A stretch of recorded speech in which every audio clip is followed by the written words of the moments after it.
মাটির নিচে উদ্ধার সেবাশ্রয় শিবিরের ওষুধ, কোটি টাকার ওষুধ উদ্ধারের অভিযোগ ঘিরে চাঞ্চল্য সৃষ্টি হয়েছে। সোশ্যাল মিডিয়ায় পোস্ট করেছেন অভিজিৎ দাস ববি। সেবাশ্রয় প্রকল্প নিয়ে উঠেছে একাধিক প্রশ্ন। ইতিমধ্যে সেবাশ্রয় প্রকল্প নিয়ে উঠছে একাধিক প্রশ্ন। আমরা দেখেছি এই সেবাশ্রয় যে প্রকল্প তা কিন্তু অভিষেক বন্দ্যোপাধ্যায় তিনি তার যে কেন্দ্র সেখানে কিন্তু আমরা দেখেছিলাম তাকে বিভিন্ন যে সেবাশ্রয় প্রকল্পে রীতিমতো হাজির থাকতেন অভিষেক বন্দ্যোপাধ্যায়। আর সেই সেবাশ্রয় নিয়েই এবার অভিযোগ জানিয়েছেন বিজেপি নেতা অভিজিৎ দাস ববি। মাটির নিচে উদ্ধার সেবাশ্রয় শিবিরের, এই সেবাশ্রয় শিবিরের যে ওষুধ তা উদ্ধারের অভিযোগ, কোটি টাকার ওষুধ উদ্ধারের অভিযোগ করেছেন বিজেপি নেতা অভিজিৎ দাস ববি। সে প্রসঙ্গে তিনি ইতিমধ্যেই সোশ্যাল মিডিয়া হ্যান্ডেলে একটি পোস্টও করেছেন। দেখাচ্ছি আপনাদের সেই ছবি।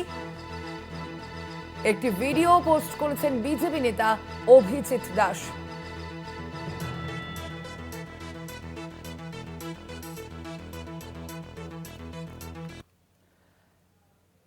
কোটি টাকার ওষুধ উদ্ধারের অভিযোগ করা হয়েছে বিজেপি নেতার তরফ থেকে। আমরা দেখেছিলাম 2024 সালে মূলত এই অভিজিৎ দাস ববিকে পরাজিত করেছিলেন অভিষেক বন্দ্যোপাধ্যায় 2024 সালের লোকসভা নির্বাচনে, এবং সেই অভিজিৎ দাস ববি এবার একের পর এক বিস্ফোরক অভিযোগ কিন্তু সামনে আনছেন।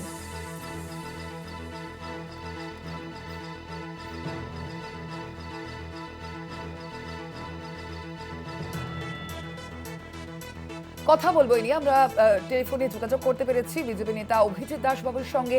অভিজিৎ বাবু, যেভাবে আমরা দেখতে পাচ্ছি যে একের পর এক যে অভিযোগ সামনে আসছে আপনার তরফ থেকে এই সেবাশ্রয় রিলেটেড, ঠিক কি অভিযোগ একটু জানবো। না, অ্যাকচুয়ালি অভিযোগ মানে এই যে সেবাশ্রয়ের নামে সম্পূর্ণ একটা ঢপবাজি চলতো এবং কিছু মিডিয়াকে যেগুলোকে প্রচার করা হতো। অভিষেক ব্যানার্জি যে টোটালি একটা ডায়মন্ডের বুকে অভিশাপ, সে আমরা ডায়মন্ডবাসীরা জানি, বাইরের লোকেরা জানে না। এই যে সেবাশ্রয় যে সমস্ত ক্যাম্পগুলো হতো এতে কোনো কোয়ালিফাইড ডাক্তার ও বসাতো না, যত হাতুড়িগুলোকে এনে বসাতো। কোনো প্রেসক্রিপশন যেগুলো হতো সেগুলো কোনো সার্টিফাইড ডক্টরের প্রেসক্রিপশন ছিল না, সাদা কাগজে লিখে দিত। ওষুধগুলো কোনগুলো এক্সপায়ারি ডেট কিনা ডেট সেগুলো কেউ জানতো না। এবং বিভিন্ন জায়গা থেকে ওরা এরকম ভাবে তোলাবাজির মাধ্যমে বিভিন্ন ক্যাম্প হবে বলে প্রচুর টাকা তুলতো, প্রচুর। আর এই যে কালকে যে ওষুধগুলো হয়েছে এগুলো হিঞ্চেপ এরিয়া থেকে হয়েছে, এটা হচ্ছে কোস্টাল পারুলিয়া কোস্টাল থানা এরিয়ায়। এবং অনেক মিডিয়াতে আমি চাই না শামীম আহমেদকে গার্ড করার জন্য কেউ কেউ এটা বলছে যে জাহাঙ্গীর নয়, হিঞ্চেপ এরিয়াটা হচ্ছে শামীম আহমেদের এরিয়া, যে বঙ্গরাহাট পশ্চিমের এমএলএ। এই শামীম আহমেদের মাধ্যমে সেবাশ্রয় কোটি কোটি টাকা তুলেছে। ওর নামে অনেকে যে সমস্ত সেবাশ্রয়ের ফ্লেক্স ব্যানার যারা ডেকোরেটর, এদের লক্ষ লক্ষ কোটি কোটি টাকা ও বাকি রেখে দিয়েছে, কোনো পয়সা করে দেয়নি।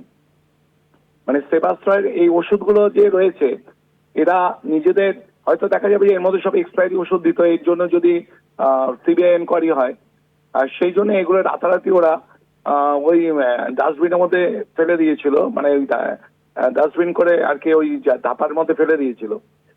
তো সেখানে মাটি চাপা দিয়ে দিয়েছিল হিঞ্চেপ এরিয়ায়, সেখানে উদ্ধার হয়েছে। আমার মনে হয় আমি মুখ্যমন্ত্রীকে অনুরোধ করবো আপনাদের মাধ্যমে, অলরেডি আমি কমপ্লেন লেটার লিখেওছি প্রিন্সিপাল সেক্রেটারিকে, যে এইটা নিয়ে তদন্ত হোক।